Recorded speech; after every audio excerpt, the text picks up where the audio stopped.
बिस्मिल्लाहिर्रहमानिर्रहीम। अस्सलाम वालेकुम। बेटा जैसा कि हमने लेक्चर सीरीज शुरू की हुई है फर्स्ट ईयर फिजिक्स की, और हम बात कर रहे हैं चैप्टर नंबर 5 की, सॉलिड एंड फ्लूइड डायनामिक्स। ठीक हो गया। आज का भी जो आर्टिकल है वो हमारे पास क्लासिफिकेशन ऑफ सॉलिड के बारे में है। इससे पहले बेटा हमने क्रिस्टल सॉलिड और पॉलीमेरिक सॉलिड के बारे में पढ़ लिया है। ठीक है। आज की इस वीडियो में हम बात करेंगे, सॉरी बेटा हमने क्रिस्टलाइन सॉलिड और अमॉर्फस सॉलिड के बारे में पढ़ लिया है। आज की इस वीडियो में हम बात करेंगे बेटा पॉलीमेरिक सॉलिड के बारे में। ठीक है। अब जो पॉलीमेरिक सॉलिड होते हैं ना बेटा, वो ऐसे सॉलिड होते हैं जो ऑर्डर्ड भी होते हैं और डिसऑर्डर्ड भी होते हैं। यानी बेटा इनका ना रेगुलर पैटर्न होता भी है और नहीं भी होता। यानी बेटा ये रेगुलर अरेंजमेंट भी इनकी होती है और इरेगुलर अरेंजमेंट भी पॉलीमेरिक सॉलिड की होती है। ठीक हो गया। बेटा पॉलीमेरिक सॉलिड को दूसरा नाम भी दिया जाता है पार्शियली, ठीक है, और पुअरली या पुअर क्रिस्टलाइन सॉलिड। यानी बेटा इनका स्ट्रक्चर होता भी है नहीं भी होता, इसलिए हम कहते हैं ये पुअर क्रिस्टलाइन सॉलिड है। यानी इनका स्ट्रक्चर होता भी है और नहीं भी होता। अब बेटा कैसे नहीं आता है कि मतलब सॉलिड डिफरेंट टाइप्स के हैं। अब पॉलीमेरिक, पॉली का मतलब तो ज्यादा होता है, तो यानी पॉलीमेरिक सॉलिड किस तरह बनाए जाते हैं बेटा? जो पॉलीमेरिक सॉलिड होते हैं ना वो पॉलीमराइजेशन से बनाए जाते हैं। आपने याद रखना है, अगर आपसे कोई पूछे पॉलीमेरिक सॉलिड किससे बनाए जाते हैं, आपने बताना है जो पॉलीमेरिक सॉलिड बेटा पॉलीमराइजेशन से बनाए जाते हैं। अब पॉलीमराइजेशन क्या है? The process in which relatively simple molecule are combined into the massive long chain of molecule। यानी बेटा आप लोगों के पास एक सादा सा मॉलिक्यूल होगा, मतलब कोई सिंपल सा मॉलिक्यूल होगा, जस्ट लाइक बेटा मैं कह देता हूँ कि आपके पास ना कार्बन है, ठीक है, कार्बन को कार्बन के साथ अटैच करते जाओ।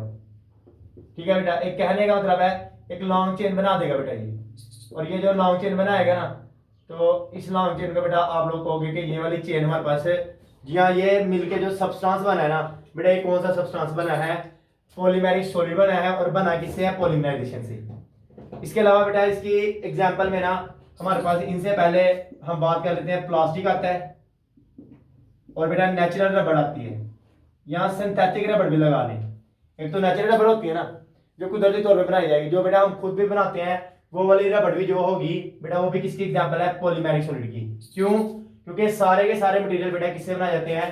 पॉलीमराइजेशन रिएक्शन से बनाए जाते हैं।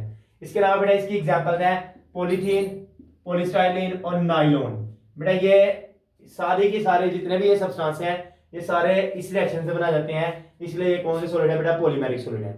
अच्छा, वो कहता है कि मेनली ना इन सब्सटेंस के अंदर ना मेन जो कंपाउंड होता है बेटा वो कार्बन होता है, और कार्बन अदर या तो ऑक्सीजन से, नाइट्रोजन से, ठीक है, हाइड्रोजन से बेटा बॉन्ड बनाकर पॉलीमराइजेशन के प्रोसेस के थ्रू बेटा हमारे पास पॉलीमेरिक सॉलिड बना देता है।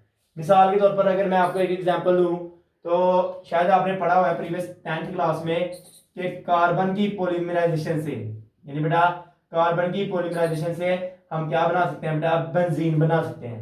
ठीक है, ये भी वैसे इसकी एग्जांपल है। इसके अलावा आप लोगों ने इसकी प्रॉपर्टीज याद रखनी है बेटा, इनकी लो स्पेसिफिक ग्रेविटी होती है, गुड स्ट्रेंथ वेट रेशियो होती है।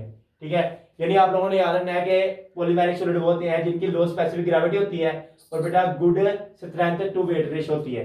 ठीक है, यानी बेटा मजबूती के लिहाज से बता रहे हैं वो। ठीक है, और आप लोगों ने याद रखना है बेटा पॉलीमेरिक सॉलिड ऑर्डर्ड भी होते हैं और डिसऑर्डर्ड भी होते हैं, यानी रेगुलर भी होते हैं, इरेगुलर भी होते हैं। इनको क्रिस्टलाइन तो नहीं कहते हैं, लेकिन पार्शियली या पुअर क्रिस्टलाइन कहते हैं।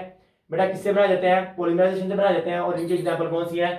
पॉलीथीन, पॉलीस्टाइलिन और नायलॉन वगैरह बेटा इनकी एग्जांपल्स हैं। और इसके अलावा इसकी दो प्रॉपर्टीज याद रखनी है। आज के लिए इतना ही। Thank you so much. अल्लाह हाफिज़।